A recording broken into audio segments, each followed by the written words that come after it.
George, ni privilege kiasi gani kupata nafasi ya ufunguzi wa kimashindano? Tarehe 2 mwezi Agosti 2024 tunafungua CHAN hapa Dar es Salaam. Ni heshima kwa asilimia kubwa sana, na ukifuatilia kwa undani sana utagundua kuna faida nyingi sisi kama taifa tunazipata kutokana na huo ufunguzi ambao utaenda kufanyika hapa nchini Tanzania. Inawezekana finali itapigwa hapa, wana mshindi wa 3 itafanyika tofauti na hapa, lakini kupata tu kibali cha kuhost mashindano na kufungua ya mashindano, kuna heshima kubwa sana sisi kama nchi tunapata. Kwanza ni kutengeneza hadhi kama taifa kwenye michezo kidunia na hata barani Afrika. Lakini unajua siku ambayo event inaenda kufanyika kwa mara ya kwanza, kuna umakini mkubwa na mvuto wa hisia kwa mashabiki mbalimbali duniani. Kwa hiyo hii pia inaweza katuongezea sisi faida hata za kiuchumi, kwa sababu faida za kiuchumi nazungumzia kwa maana ya ajira za muda mfupi kwa baadhi ya watu.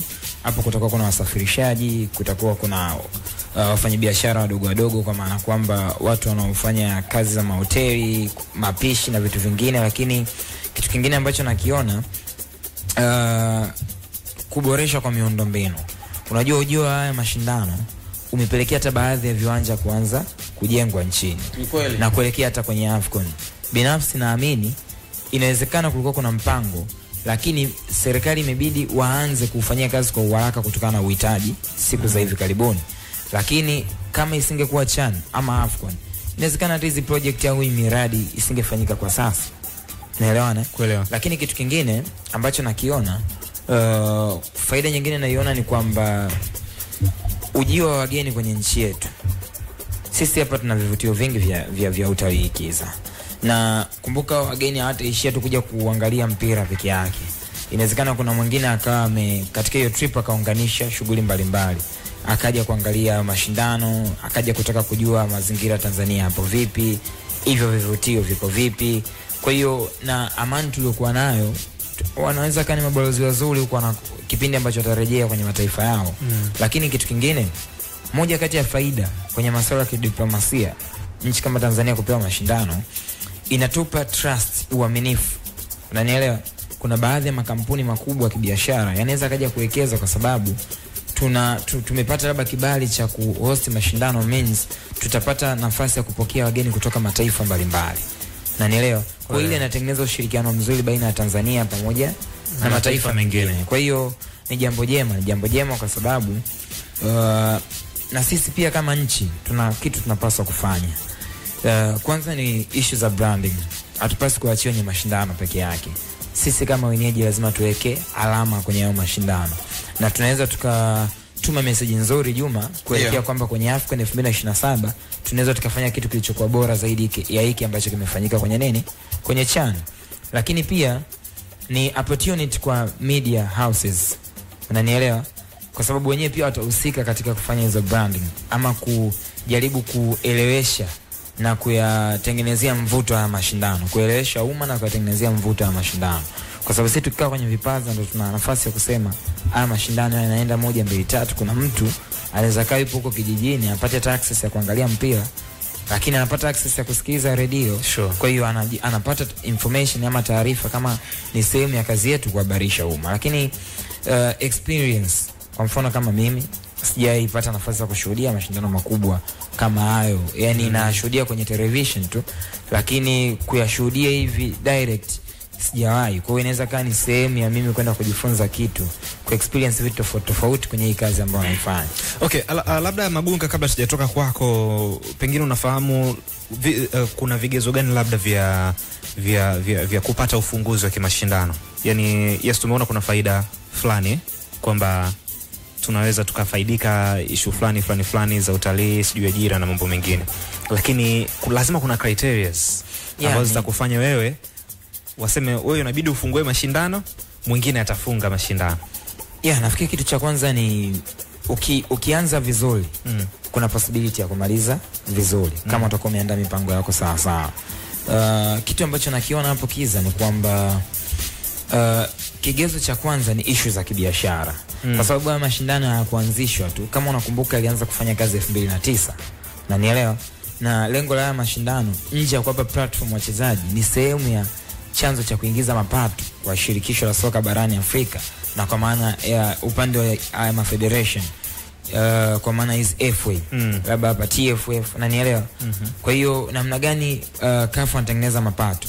Lazima watafute eneo ambalo wanaamini lina nguvu ya ushawishi, kuanzia kwa washabiki, media mpaka mitandao ya kijamii.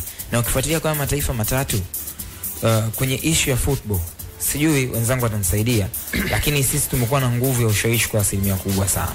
Na mpira kwetu unaongelewa sana. Yani ligi inaweza isiwepo au timu isicheze, lakini mpira bado ukawa unaongelewa kwenye midomo ya watu. Lakini pia tuna nguvu kwenye mitandao ya kijamii. Dunia sasa hivi ipo huko kwenye majukwaa ya kidigitali. Nazungumzia hiyo mitandao. Ukiangalia AFCON iliyopita kwenye vyanzo vya mapato vya CAF, mitandao kama TikTok, YouTube ni sehemu ya maeneo ambayo yameingizia pesa kwa asilimia kubwa sana, kwa sababu waliyatumia kufanya promotion, kufanya branding, mwisho wa siku ikawa source of income kwa upande wao. Kwa hiyo nafikiri wamezingatia vigezo hivyo. Lakini kitu kingine, nafikiri kuna baadhi hata mashindano yalifanyika kwa Afrika, AFL kama unakumbuka, soka. Yes. Na sisi tulipata nafasi ya kufungua ile mashindano kama unakumbuka Kiza. Inawezekana pia pale kuna statement ilianzia pale, kwamba watu ukiwa hapa nafasi ya kufanya jambo wanaweza kaichukulia kwa ukubwa zaidi na kutuangusha. Kwa hiyo nafikiri kuna ushirikiano pia mzuri baina ya federation yetu. Tuna haki ya kuwapongeza TFF kwa sababu hivi vitu vyote viweze kufanyika pasipo wao, kwa sababu wao ndio walionyesha nia ya kurequest ombi, wakapeleka proposal nini watakifanya. Inawezekana hata pia katika ufunguzi CAF wameangalia katika proposal ya Kenya, Uganda na Tanzania, ipi ambayo inaweza ikawa na mvuto ama ina nguvu zaidi na kusababisha sisi kwenda kuwapa kibali cha kufungua mashindano. Nadhani point kubwa ni mashabiki. Yani kwa nini tuna host mechi ya kwanza? Ni mashabiki tuliokuwa nao. Yani hata hamna haja ya kuzunguka wala nini. Tanzania tuko na mashabiki ambao wanapenda mpira. Unajua juzi loyal fan. Juzi kabla ya FIFA Club World Cup kuanza, ilitoka taarifa kwamba viongozi wa FIFA walikuwa wanapambana kuuza tiketi zote za mechi ya kwanza ya Inter Miami na Al Ahly. Ina maana siku 2-3 kabla ya mashindano kuanza, watu hawana uhakika kama uwanja utafanyaje, utajaa. Ni kwa sababu tournament inafanyika kwenye taifa ambalo soka sio kipaumbele chao namba 1. Yani Marekani mpira wa miguu sio kipaumbele namba 1. Ingekuja michezo mingine kama American football, sijui mambo ya basket, sijui nini, mambo ya usingehitaji nguvu kubwa, wale mabondia nini, ungekuta sold out miezi kadhaa imepita. Lakini soka kwao yani kwa sababu wao wana mpira wao ambao unaitwa American football, si ndio? Sasa huu kwetu ambao tunaujua mpira, kwao ni kitu extra, yani ni kitu cha nyongeza, tuseme hivyo. That's why watu walikuwa na struggle kujaza uwanja mechi ya kwanza. Sasa hakuna viongozi wa mpira ambao watakubali kwamba mechi ya kwanza ya ufunguzi iwe na magep, yani kwamba mashabiki uwanja unabeba watu 60,000 afu waingie watu 20,000, itakuwa ni aibu. So tunaangalia kwenye mataifa hayo matatu, Uganda, Kenya na Tanzania, wapi tunaweza kujaza uwanja, wapi kuna watu ambao ni loyal wanapenda football. Yani kwa sasa sio tu Afrika Mashariki, Afrika kwa ujumla. Tanzania nadhani tupo kwenye top 2 au top 3 kwa sasa. Mashabiki wanajaa, wanapenda football, wanashangilia kwa sasa. Kwa hiyo kilikuwa ni kigezo cha kwanza ambacho wanatupatia sisi na tunafanikiwa kuhosti mechi ya ufunguzi.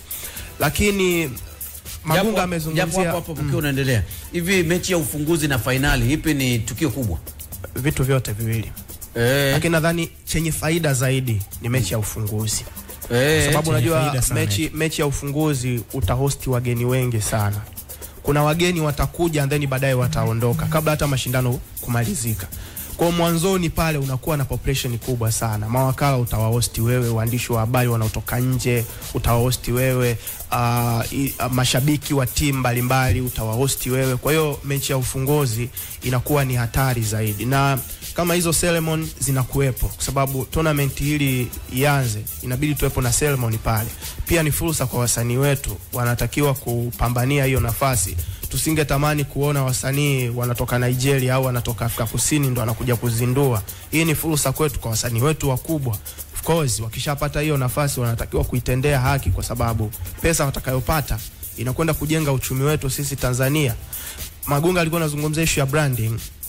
Ni kitu muhimu sana. Ni kitu muhimu sana, lakini niseme wazi kwamba Tanzania tumefeli kwenye hicho kitu. Kwenye big time. Kwa sababu nimeona mara mbili tunashindwa kubrandi finali za shirikisho. Yanga wamecheza finali na Usma. Mtu ambaye alikuja Tanzania 2020 na aliyekuja siku hiyo ya finali, hakuna utofauti wowote. Kweli Hakuna utofauti wowote. Kwenye maeneo gani? Issue za branding. So tunapozungumza branding, inabidi mji tunatengeneza atmosphere ambayo haikuwa ikuwepo. Kuanzia kwenye billboards, vile vibao vya matangazo. Mtu akifika anaona hii kuna kitu hapa. Ndio.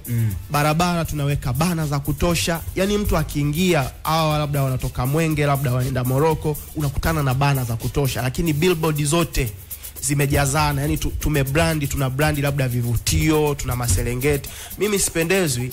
Kuna mabillboard, kwa mfano nimepita pale Salenda Bridge. Nimekutana na billboard ambayo inatangaza utalii wa South Africa. Nenda pita pale. Mimi nimepita juzi pale. Sote wamelipia. Sasa yani ni vitu ambavyo mbuga za South Africa zinatangazwa Tanzania, sisi za kwetu ziko wapi? Zinasaidia nini? Yani za kwetu sisi ziko wapi? Yani kwa sababu watu wanaokuja huku wataangalia mpira, lakini wataka kwenda kutalii. Mtu atakaende Ngorongoro, anataka aende Serengeti, anataka aende wapi? Hivyo vitu kama ajui, wewe unamsaidia vipi kujua? Ndio maana nakwambia inabidi tutengeneze atmosphere ambayo haikuwahi kuwepo. Lazima tu brandi barabara, tu brandi hizo billboards, yani vitu vionekane kwamba kuna kitu cha tofauti ambacho kinakuja kufanyika. Kwa hiyo inawezekana tukapiga kelele hapa, lakini utaratibu wetu sisi tushazoea. Kama finali 2 zimepita kimya, inawezekana hata hii chani ikapita. Kimsingi ni kwamba watu wanaohusika na hivi vitu, kuanzia serikali, lazima watengeneze au wachukue watu ambao watakuwa na hizi idea. Tufanye nini? Kwa sababu hili ni jambo la budget. Budget iwepo. Mimi siamini kama serikali hamna budget. Budget ipo. Issue ni kwamba budget inaenda wapi? Hiyo ndo changamoto. Na inawezekana budget ya branding inatoka, lakini haifanyiki kwa jinsi ambavyo inatakiwa kufanywa. Kwa hivyo vitu tunahitaji kuvifanyia kazi. Hii ni fursa na haitokei mara kwa mara. Inatokea mara moja. Kwa hiyo lazima tuitumie vizuri zaidi. Na of course mimi niko excited kwa sababu mashindano yanafanyika kwetu. Last time mashindano yamefanyika Algeria. Tuliona moto uliowaka. Unaona. Team sasa hivi zinakuja zina quality. Ni wachezaji wa ndani lakini wana quality kweli kweli. Kwa hiyo mawakala watamwagika hapa. Vijana wa Kitanzania watakaopata nafasi ya kuwakilisha taifa lazima wajue wanakwenda kuliuza taifa, lakini kujiuza wao wenyewe, kwa sababu mawakala kutoka pande zote duniani watakuwepo Tanzania hapa. Kwa hiyo watakuwa wanaangalia ni nani anafaa kumpeleka sehemu hii. Kwa hiyo ukiachana na ligi yetu ambayo mara nyingi sana imekuwa inatazamwa hapa, tuna platform ya vijana wetu kuonekana duniani kote, na mawakala wakatupatia connection ambazo zitakuwa ni bora zaidi. Crown Media. Hapa ni nyumbani.